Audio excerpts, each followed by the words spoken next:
In 1988, following his mother's death, a young Peter Quill is abducted from Earth by the Ravagers, a group of space pirates led by Yondu. 26 years later on the planet Morag, Quill steals an orb, after which Korath, a subordinate to the fanatical Kree, Ronan, intercepts him. Although Quill escapes with the orb, Yondu discovers his theft and issues a bounty for his capture, while Ronan sends the assassin Gamora after the orb. When Quill attempts to sell the orb on the Nova Empire capital world Xandar, Gamora ambushes him and steals it. A fight ensues, drawing in a pair of bounty hunters, the genetically and cybernetically modified raccoon Rocket, and the tree-like humanoid Groot. The Nova Corps arrives and captures the four, detaining them in the kiln. While there, a powerful inmate, Drax, attempts to kill Gamora due to her association with Ronan, who killed his family. Quill convinces Drax that Gamora can bring Ronan to him. Gamora reveals that she has betrayed Ronan, unwilling to let him use the orb's power to destroy planets, starting with Xandar. Learning that Gamora has a buyer for the orb, she, Quill, Rocket, Groot, and Drax work together to escape from the kiln. Elsewhere, Ronan meets with Gamora's adoptive father, Thanos, to discuss her betrayal. Accompanied by Drax, Quill's group escapes the kiln in his ship, the Milano, and flees to Nowhere, a remote criminal outpost in space built in the giant severed head of a Celestial. A drunken Drax summons Ronan, while the rest of the group meet Gamora's contact, the Collector.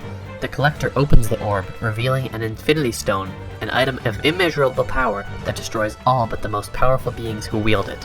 Suddenly, the Collector's tormented assistant grabs the stone, triggering an explosion that engulfs the Collector's archive. Ronan arrives and easily defeats Drax, while the others flee by ship, pursued by Ronan's followers and Gamora's sister Nebula. Nebula destroys Gamora's ship, leaving her floating in space, and Ronan's forces capture the orb. Quill contacts Yondu before following Gamora into space, giving her his helmet to survive. Yondu arrives and retrieves the pair. Rocket, Drax, and Groot threaten to attack Yondu's ship to rescue them, but Quill negotiates a truce by convincing Yondu that they can recover the orb. Quill's group agrees that facing Ronan means certain death, but that they cannot let him use the Infinity Stone to destroy the galaxy.